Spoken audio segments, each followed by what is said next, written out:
Dieu ne nous utilisera jamais si nous épousons le monde d'une manière ou d'une autre. Sans vouloir blesser personne, nous devons reconnaître que la mode vient du diable. Les gens sont conduits à se vêtir de manière ridicule, sinon indécente. Ce n'est pas un jugement, mais une réalité dont nous devons être conscients. Le Seigneur a bien dit, n'aimez pas le monde ni les choses qui sont dans le monde, car le monde est opposé à Dieu. Que signifie le monde? C'est un système spirituel dont le chef est Satan. Il conduit les croyants à faire ce que font les incroyants, au point qu'il est parfois difficile d'identifier un enfant de Dieu d'une autre personne. C'est une grave anomalie. Tout ce mal vient de l'âme, et le problème se trouve dans l'âme de tout homme. Que devons-nous apprendre?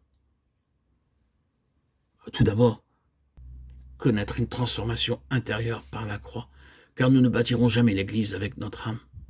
Nous pouvons remplir des salles entières comme nous le voyons aujourd'hui dans de nombreuses églises, faire des appels d'argent qui couvrent tous les frais, et encore bien d'autres choses.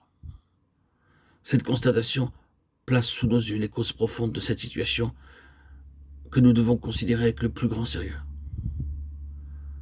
Tout enfant de Dieu qui a consacré sa vie au Seigneur atteindra le but. Voilà de quoi nous rassurer et nous tranquilliser. Et que le Seigneur nous aide à vivre cela.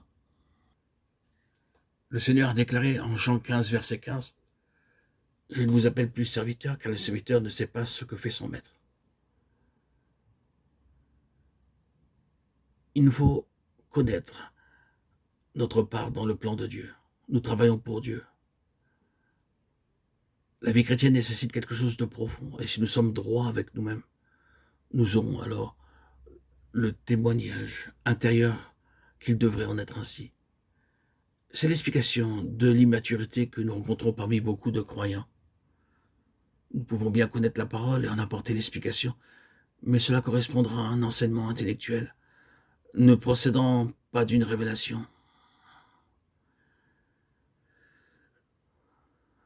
Si nous réfléchissons et considérons la situation dans laquelle se trouve le peuple de Dieu, nous constatons alors le grand dommage de la mondanité dans l'Église.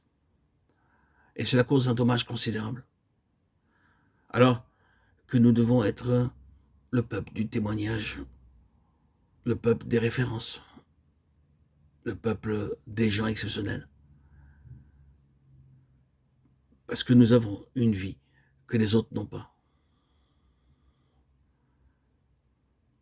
Dieu ne nous utilisera jamais si nous épousons le monde d'une manière ou d'une autre.